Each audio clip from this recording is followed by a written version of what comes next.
one who destroyed an open police station. Not focus here. Our housing scheme. At the end of the day, that money has not been refunded to us. That's Federal Mortgage Bank. Again, sometimes between 2012 and 2013, we were asked and played into a deal that they want to open a company they call Focus. And forcefully, Focus is an insurance company.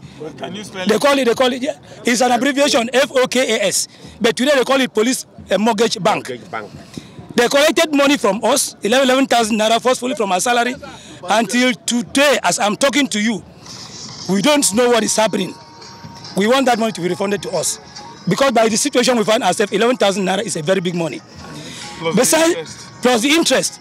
Besides that, sir, we discovered that those who died in the line of duties, our serving members, till today, 7-8 years, their relations have not been able to assess their death benefit. Let more money be paid to the next of kin. It is not a crime that we join the force. And at the end of the day, some of us have survived. Today we are suffering. Then those that died in the end of their duties, their relations are suffering. What nation is this? That is our request. These are the 6 points we are requesting IG. Let him pay promotion arrears. Then let him not come out again. If the National Assembly will help us this time, the IG should not come again to frustrate our effort to say we are comfortable. We retirees are not comfortable. We are not comfortable. Thank you. Are we all set? Yes, I am Representative Gibeon Fitila Goroki, member representing the good, hard-working people of Guyuk, Shalom Federal Constituency from Adamawa State. I'm a member of the pensioners of the Nigerian Police.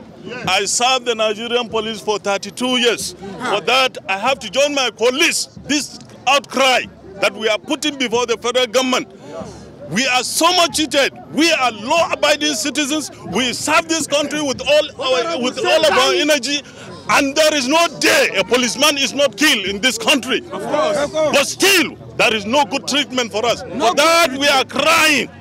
We are crying to the federal government of Nigeria. Please, hearken to our cry and refund our lost money. Thank you, sir. Thank you. God bless you. Anything? Sir. What are the real issues?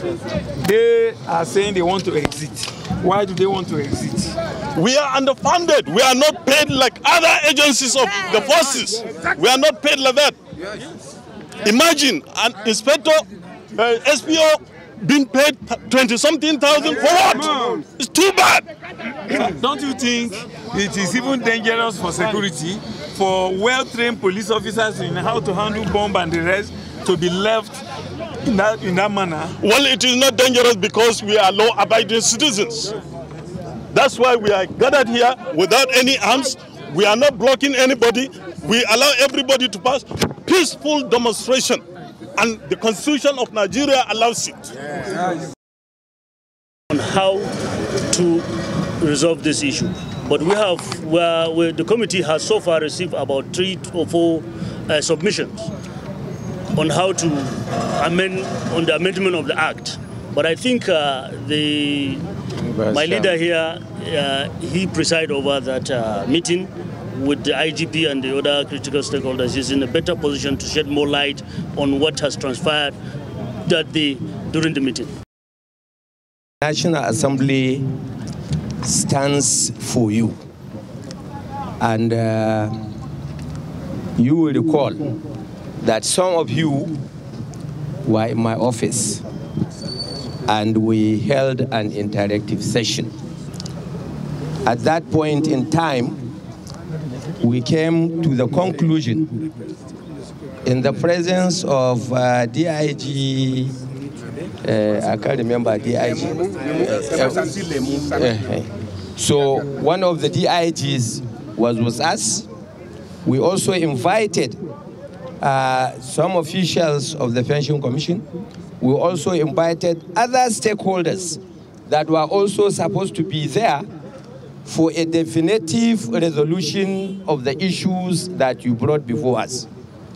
What we agreed was that eventually, for us to be able to move forward and to attend to your problem globally, the Inspector General of Police is supposed to submit an amendment bill, a draft bill, to the committee. An executive bill.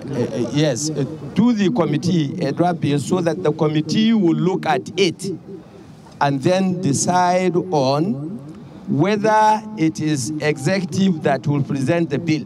I even went to the extra length of promising to you that if that one is not done, I personally will take responsibility and deal with the bill as a private member bill. I made that promise to you. And I am still on it. But on your part also, you are supposed to submit an input for us to move forward. You know your problems much better than we do, but I assured you, even that time, that we are with you, we stand by you. And your interest, honestly, is in the foremost of our mind. What is happening now? In fact, that time, I even went to a greater length to tell you that my chairman was on official engagement in the United Kingdom. And that was why the meeting was chaired by me as vice chair of the committee. And I think during that time, went even further to let you know that the committee is doing its very best to even invite the Chairman's Salaries and Wages Commission on the issue of review of police, Nigerian police salaries and other allowances. That one, I know we have sent an invitation, and sooner than later, this committee, the agency will appear before the committee. You know we are on break. And as soon as that is done, we'll also move forward on that issue.